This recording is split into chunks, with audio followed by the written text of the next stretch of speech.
What's going on, y'all? Just taking a break. Been doing some exercises, man. So I'm a little bit short of breath, but I wanna respond to a couple videos. I've watched a lot of the brothers' videos, Dream Chasing Boxing, the one LVZ, Black Fight Fan, and a few others. I can't remember all of them off the top of my head.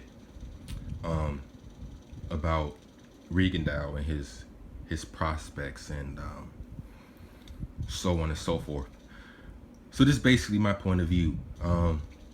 Rigondeaux is one of the most skilled boxers I ever watched.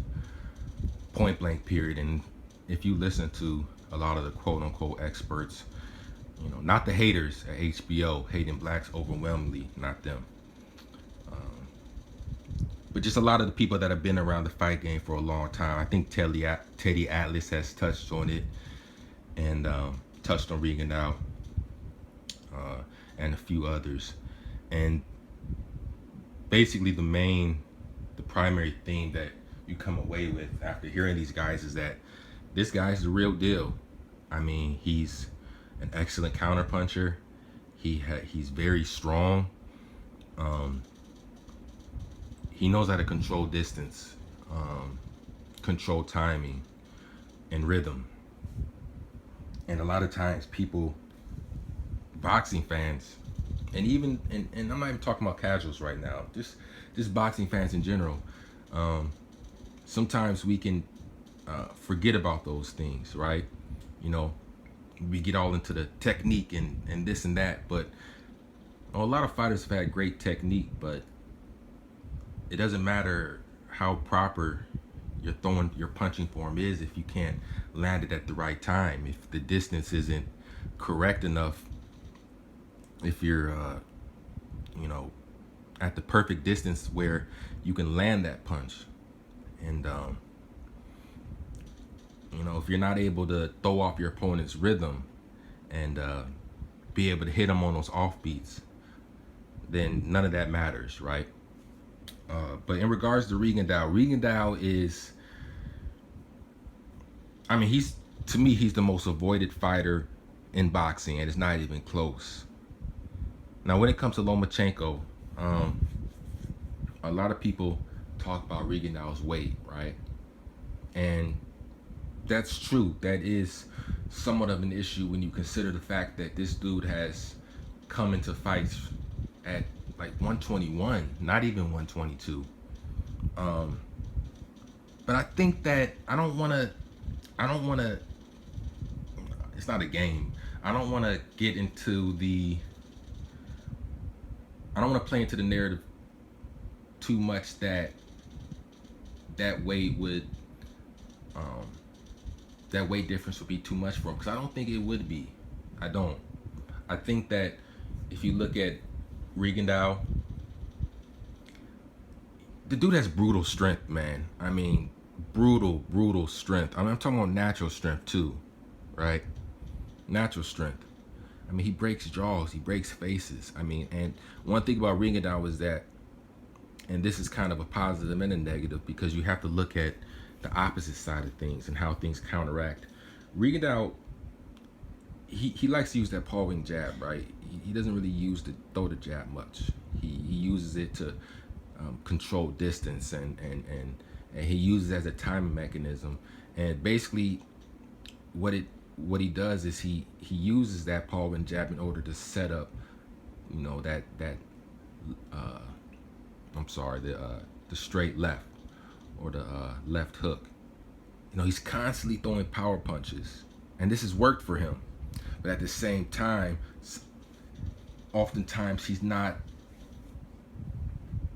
initiating those attacks, and that's what a lot of detractors say, and of course the haters too. I mean, this guy has so many haters, man. It's ridiculous. But I think people forget about that, about Rigondeaux's strength. Now, I don't think Lomachenko would drop weight, fight at a catch weight to fight him. I just don't.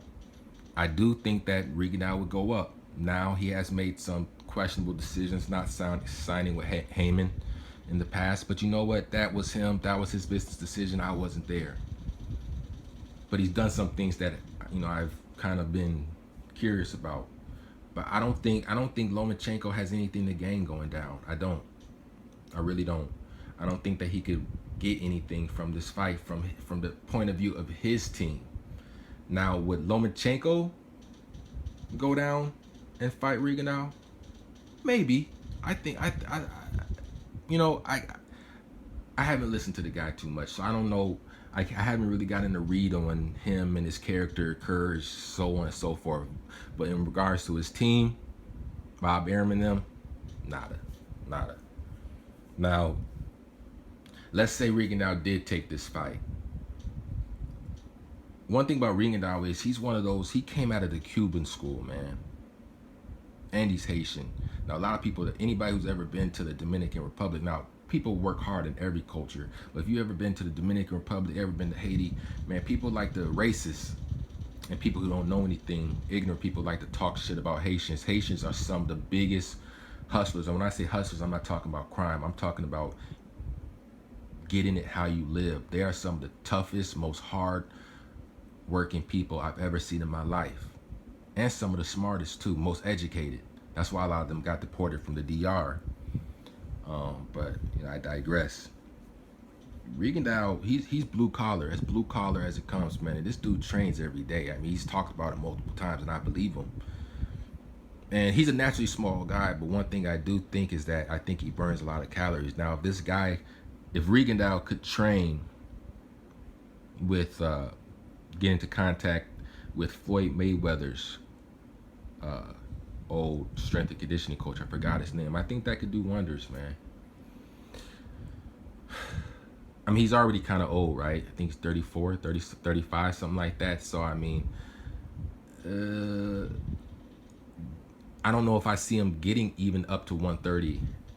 I mean, maybe at the end of his career, but gaining 4 pounds, 6 pounds, I don't think that would be that hard, especially when you have a great strength and conditioning coach, man. Especially when that's familiar with boxing, prize fighting, you can gain that quality muscle, quality weight, and have it be functional, right? Because he's not a bodybuilder. He's not a bodybuilder. It's not just about gaining muscle. It has to be functional. I was gonna say one more thing about the weight gain.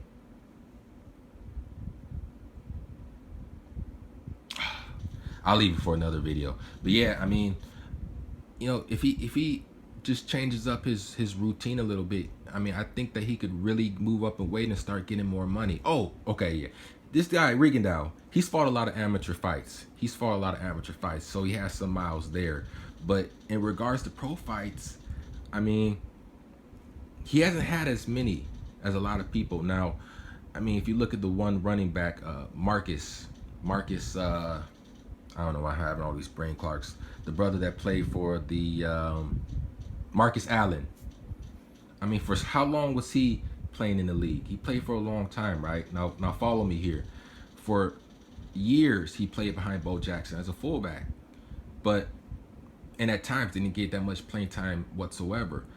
But the other side of the coin was that he didn't have a lot of miles on his legs, and he had a renaissance, especially when he went to the Chiefs. That's why part of the reason why he's in the Hall of Fame now. So, I could see Rigondeaux fighting into his 40s. I mean, he has the genetics, he has the work ethic. I mean, so I guess I'm just making this video to kind of downplay some of the worry.